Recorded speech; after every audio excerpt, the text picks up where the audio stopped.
आमतौर पर human पिप्लोमा virus जो है एचपीवी से लाहक होता है, जो एक वायरस है और बाज इकसाम में जो है ये कैंसर पैदा करने की सलाहियत रखता है। इसी तनाज़र में हुकूमत पाकिस्तान ने एक अहम और इनकलाबी कदम उठाया है कि 9 से 14 साल की बच्चियों को एचपीवी वैक्सीन लगाने का फैसला किया गया है ताकि मुस्तकबिल में इन्हें सर्वाइकल कैंसर से बचाया जा सके।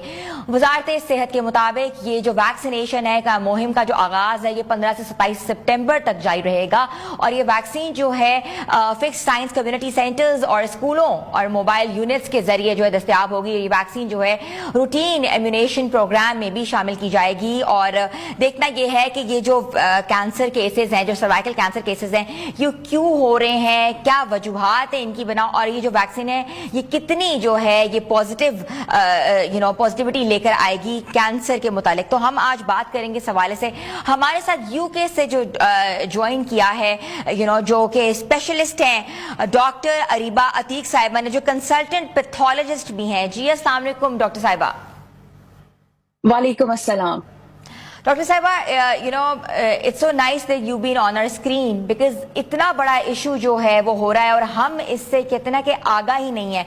बच्चों में सर्वाइकल कैंसर के केसेस पाकिस्तान में भी देखने में आ रहे हैं। क्या वजूहात हैं इसके पीछे? देखिए, सबसे बड़ी रीजन तो इसकी ये है कि पाकिस्तान के अंदर अभी हम वैक्सीनेटेड ही नहीं हैं। अभी मैं इस टाइम यूके में मौजूद हूँ और यहाँ पे मैंने देखा है कि 99% लोगों में ये वैक्सीनेशन है और इनके अंदर ये कैंसर है ही नहीं है। अनफॉर्चुनेटली हमारी अवाम अभी तक वैक्सीनेटेड नहीं है। हमारी हुकूमत ने ये बहुत अच्छा कदम उठाया है कि इन्होंने 15 साल से पहले बच्चियों को वैक्सीनेशन करने का स्टेप उठाया, जो कि बहुत अच्छा है।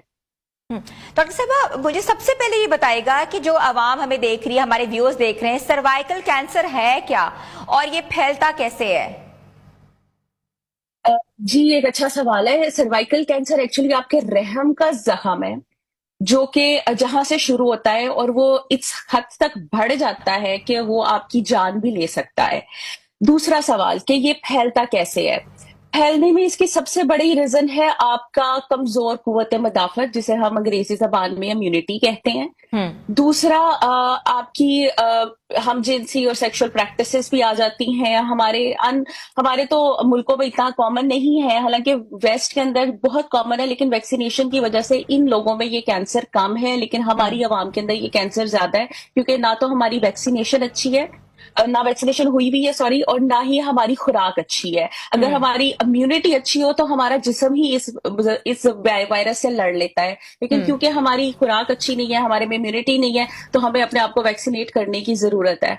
मेरी तो आप सबसे ये गुजारिश है कि क्योंकि अब ये हम हुकूमत ने शुरू भी कर दिया और ये काफी सस्ता अवेलेबल भी है, तो प्लीज आप सब अपनी 15 साल से छोटी उम्र की बच्चियों को तो ये जरूर लगवाएं, और वो जिनकी उम्र 15। जी डॉक्टर साहब, ये बताइएगा कि हुकूमत ने हालिया मुहिम जिसका आगाज किया है, 9 से 14 साल की बच्चियों को वैक्सीन लगाने का जो फैसला किया है, तो ये जो वैक्सीनेशन है, क्या ऐसी कोई साइड इफेक्ट्स हैं? बिकॉज पाकिस्तानी अवाम को सबसे बड़ा मसला ये होता है ये बताना कि इसके साइड इफेक्ट्स नहीं होंगे।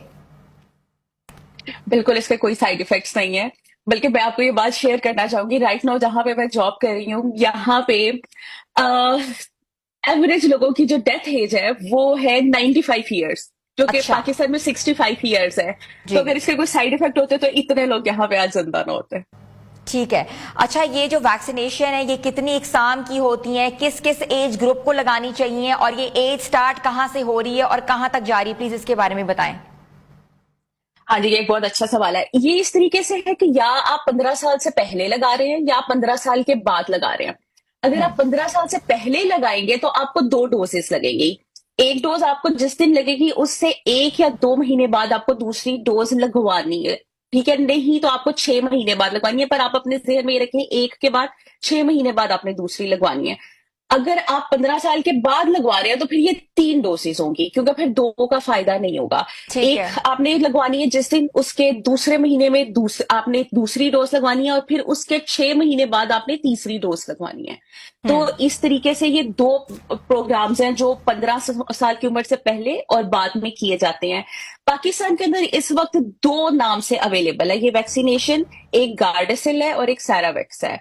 दोनों एक जैसी हैं। आप इनमें से कोई भी लगवा सकते हैं। अब तो हुकूमत ने ये भी कह दिया कि इसको कॉमन वैक्सीनेशन के अंदर करेंगे, लेकिन वो खवातीन जिनकी उम्र 15 साल से ज्यादा हो गई है वो प्राइवेटली ये लगवा सकती हैं, जिसकी कॉस्ट 4 से 7 हजार के दरमियान है, जो कि अब ज्यादा नहीं है।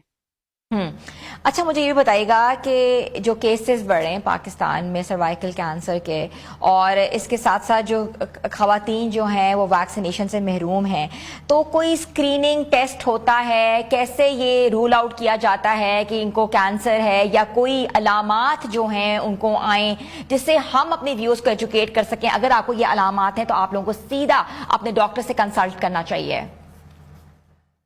बिल्कुल। सबसे पहले स्क्रीनिंग टेस्ट का आपने पूछा। स्क्रीनिंग टेस्ट अवेलेबल है 2 तरह के। एक तो आप डीएनए के थ्रू चेक करते हो, और एक आप माइक्रोस्कोप के नीचे देते हो, जिसे हम एलबीसी कहते हैं। ये हर जगह पे अवेलेबल है। ये सरकारी सेटअप्स में भी है और ये प्राइवेट सेटअप्स में भी हैं। आप इनको जाके कहें और वो होते हैं, और अपने आप को जरूर कराना चाहिए। अब दूसरा सवाल, कब कराना चाहिए?